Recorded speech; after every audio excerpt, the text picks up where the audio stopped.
মোহামেডানের হয়ে ডিপিএল এর ম্যাচ খেলতে সাভারে বিকেএসপি মাঠে হাজির হয়েছিলেন তামিম ইকবাল। সেখানেই অসুস্থ হয়ে পড়ছেন বাংলাদেশ ক্রিকেট থেকে সদ্যই সাবেক হয়ে যাওয়া এই তারকা ক্রিকেটার। বিকেএসপির পাশেই ফজিলাতুন্নেসা হাসপাতালে ভর্তি করানো হয় তাকে। সবশেষ প্রাপ্ত খবর অনুযায়ী হৃদরোগে আক্রান্ত হয়েছেন। তার অসুস্থতার কথা ছড়িয়ে পড়ার পর থেকেই ভক্তরা এসে ভিড় জমাতে থাকেন হাসপাতালটিতে। ছোট থেকে খেলা দেখছি, অনেক ভক্ত, মানে তারে আমার খুব ভালো লাগে। তার মানে অসুস্থতার কারণে নিজের কাছে অনেক খারাপ লাগছে, কিন্তু আল্লাহর কাছে বলি তাড়াতাড়ি তাকে সুস্থ করে দিক। আসলে অনেক প্রিয় ক্রিকেটার একজন তামিম ইকবাল ভাই।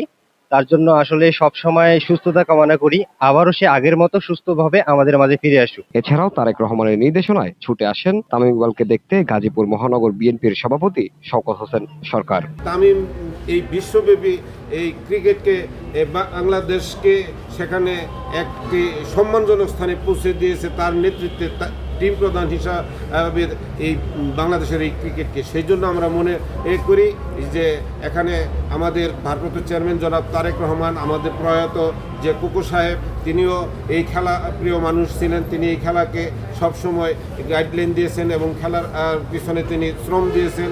সেই সৃষ্টি হলো আমাদের Tamim.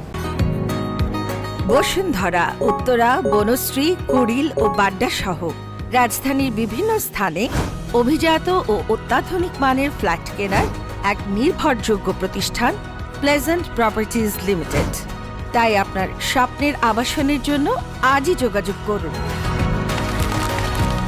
Pleasant properties limited, where destiny matches eventually. এদিকে তামিমের জন্য দোয়া চেয়ে সামাজিক মাধ্যমে পোস্ট করছেন তার জাতীয় দলের সতীর্থ পেসার তাসকিন আহমেদ, অলরাউন্ডার মেহেদী হাসান মিরাজ, লিটন দাস ও সাবেক অধিনায়ক মাশরাফি বিন মুর্তজাও। জামিল হোসেন জিতু, ভিওডি বাংলা, ঢাকা।